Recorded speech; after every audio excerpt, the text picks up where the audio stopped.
دیکھیں میں ہم میں سے کوئی بھی فن سپاہیگری کا ماہر نہیں ہے. ہمیں بچپن سے یہی پڑھایا گیا ہے سکھلایا گیا ہے کہ جمہوریت میں طاقت کا سرچشمہ پارلیمنٹ ہوتی ہے. جمہوریت میں افواج کسی ملک میں افواج اور وہاں کے جاسوسی اداروں کا کوئی رول نہیں ہوتا. البتہ ہر آئین ایک فریم ڈیفائن کرتا ہے فوجیوں کے لیے بھی, پریس کے لیے بھی, جوڈیشری کے لیے بھی, کسی اور ادارے کے لیے بھی, لیکن سب اس پہ متفق ہوتے ہیں کہ they must be subservient to the elected parliament. اگر کسی کو شوق ہے, اس سے بہتر جگہ ہے جو آپ نے کہا فلانا چیف, یہ بہترین جگہ ہے. الیکشن آ کے لڑے, ہمارے چیف منسٹر بن جائے, زندہ باد, مزہ آئے گا. ایسا نہیں چلے گا.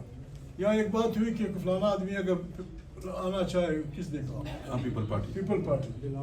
ہمارا کسی سے جھگڑا نہیں. پاکستان کا کوئی فرد, چاہے وہ جج ہو, افواج پاکستان میں سے ہو, کسی صوبے سے ہو, اگر وہ آئین کی بالادستی پہ یقین رکھتا ہے اور منتخب پارلیمنٹ کو طاقت کا سرچشمہ مانتا ہے اور اس کا یہ ارادہ ہے کہ ساری پالیسیاں منتخب پارلیمنٹ سے نکلی ہیں, جو بھی ہمارا ساتھ دے گا ہم اس کو سر